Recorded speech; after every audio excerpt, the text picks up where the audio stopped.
అందరూ చేతులు ఎత్తాలి. జెండాలు బ్యానర్ కలిసి వచ్చేసేది.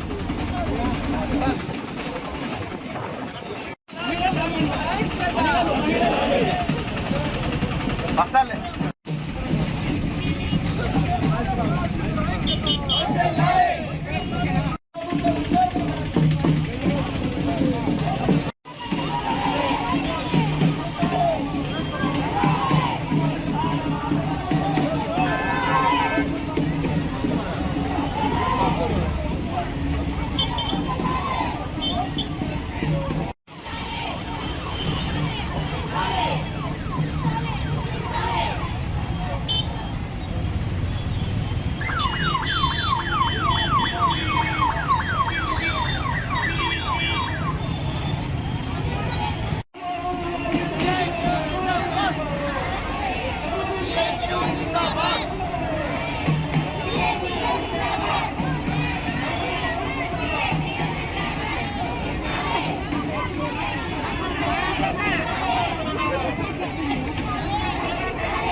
మున్సిపల్ కార్మికులు పర్మనెంట్ చేయాలని, సమాన పనికి సమాన వేతనం ఇవ్వాలని గతంలో ప్రతిపక్ష నేతగా ఉన్నటువంటి వైఎస్ జగన్మోహన్ రెడ్డి ఆ రోజు అధికారంలో ఉన్నటువంటి చంద్రబాబు నాయుడిని మీరు అసమర్థులు, మీరు చేయండి, లేదంటే మీరు దిగిపోండి, నేను వచ్చిన తర్వాత పర్మనెంట్ చేస్తామని చెప్పారు. మున్సిపల్ కార్మికుల సమ్మె దగ్గరకు వచ్చి మీ యొక్క సమస్యలు 6 నెలలు మీరు పోరాటం చేయండి, నేను అధికారంలోకి వచ్చిన వెంటనే పరిష్కారం చేస్తామని చెప్పారు. ఈ రోజు 4 సంవత్సరాల 9 నెలలు పూర్తయినా సరే ఇంతవరకు ఏ ఒక్క సమస్య కూడా పరిష్కరించకుండా నిర్లక్ష్య ధోరణితో ఈ రోజు రాష్ట్ర ప్రభుత్వం వ్యవహరిస్తా ఉంది. నిన్న ఆదిమూలపు సురేష్ గారు చర్చ విధించారు. మేము 21,000 జీతం పెంచాం కదా, ఇక మీరు ఎందుకు సమ్మె లేకపోతున్నారని చెప్పారు. మేము 21,000 కాదు, కేవలం 15,000 రూపాయలు మాత్రం మీరు జీతం ఇస్తున్నారు. అది కూడా PF పట్టుకొని కేవలం 13,000 రూపాయలు చేతికొచ్చేటువంటి పరిస్థితి కనిపిస్తా ఉంది. కాబట్టి ఇప్పటికైనా సరే రాష్ట్ర ప్రభుత్వం మున్సిపల్ కార్మికుల సమస్యలు పరిష్కరించే దిశగా ప్రయత్నం చేయాలి, లేదంటే ఈ సమ్మెను మరింత ఉధృతం చేస్తామని చెప్పి హెచ్చరిస్తా ఉన్నాం. నిన్న చర్చలకు పిలిచారు. చర్చలకు పిలిచినప్పుడు మినిస్టర్ వచ్చి మేము తీరుస్తామని వచ్చి ఏమి తీర్చకుండా మేము ముఖ్యమంత్రి గారితో మాట్లాడతాము, ముఖ్యమంత్రి గారితో చర్చలు జరిపి మీకు చెప్తామన్నారు.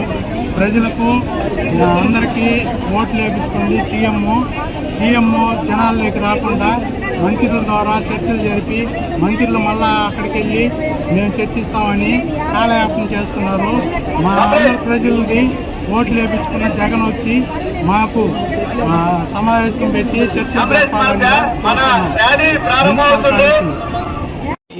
ఈరోజు రాష్ట్ర వ్యాప్తంగా అంగన్వాడీలు 18 రోజుల నుంచి, మున్సిపల్ కార్మికులు ఒక 5-6 రోజుల నుంచి, సర్వశిక్ష అభియాన్ కార్మికులు దాదాపు వాళ్ళు కూడా ఒక వారం రోజుల నుంచి ఆంధ్ర రాష్ట్రంలో సమ్మె చేస్తున్నారు. వీళ్లకు తోడుగా వాలంటీర్లు ఈ రోజు రేపని చెప్పేటటువంటి ప్రకటనలు వస్తూ ఉన్నాయి. అట్టుడికి పోతా ఉంది ఆంధ్రదేశం. అయినా జగన్మోహన్ రెడ్డి గారి కేబినెట్ ఇవన్నీ పట్టనట్టు ఆడుదాం ఆంధ్ర అనేటటువంటి ఆటల్లో మునిగి తేల్తా ఉన్నారు.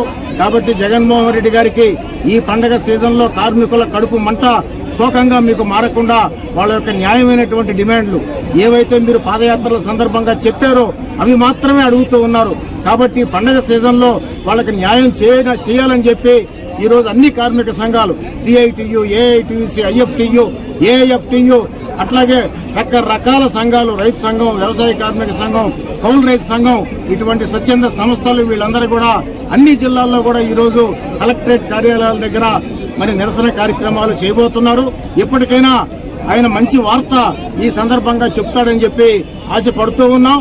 లేనటువంటి పక్షంలో ఎల్లుండి నుంచి ప్రత్యక్ష పోరాటానికి మొత్తం కార్మిక సంఘాలు, ప్రజా సంఘాలందరూ కూడా వీధుల్లోకి రాబోతున్నారని చెప్పి ఈ సందర్భంగా హెచ్చరిస్తూ చెబునా. రాష్ట్ర వ్యాప్తంగా అంగన్వాడీలు, మున్సిపల్ వర్కర్స్, సర్వశిక్ష అభియాను కార్మికులు రాష్ట్ర వ్యాప్తంగా సమ్మెలోకి పోవడం జరిగింది. అందరిది కూడా ఒకే ఒక డిమాండ్. ఎన్నికలకు ముందు జగన్మోహన్ రెడ్డి ఏదైతే వాగ్దానం చేశారో ఆ వాగ్దానాలను అమలు చేయమని చెప్పేసి అడుగుతున్నాం. అంతేకాకుండా అంగన్వాడీలకి వాళ్ళు తెలంగాణ ప్రభుత్వం కన్నా 1000 రూపాయలు పెంచిస్తామని చెప్పేసి వాళ్ళకి వాగ్దానం చేయడం జరిగింది. కేసీఆర్ ఉన్నప్పుడు 13,600 తెలంగాణలో ఇస్తున్నారు. రేవంత్ రెడ్డి గారు అధికారంలోకి వచ్చిన తర్వాత 18,000 చేసినటువంటి పరిస్థితి ఈ రోజు ఉంది. కానీ మన రాష్ట్రంలో 11,500 మాత్రమే ఇస్తున్నారు. అంతేకాకుండా మున్సిపల్ కార్మికులకి మేము అధికారంలోకి రాగానే మొట్టమొదటి సంతకం పర్మనెంట్ మీద పెడతానని చెప్పేసి ఆ రోజు చెప్పారు. కానీ ఇంతవరకు పర్మనెంట్ అయినటువంటి పరిస్థితి లేదు. అందుకని జగన్మోహన్ రెడ్డి ఈ కార్మిక వర్గాన్ని ఆవేశపెట్టకుండా ఏదైతే నువ్వు ఎన్నికల ముందు ఇచ్చావో ఆ వాగ్దానాన్ని అమలు చేయమని చెప్పేసి ఈ సందర్భంగా మేము తెలియజేస్తున్నాం.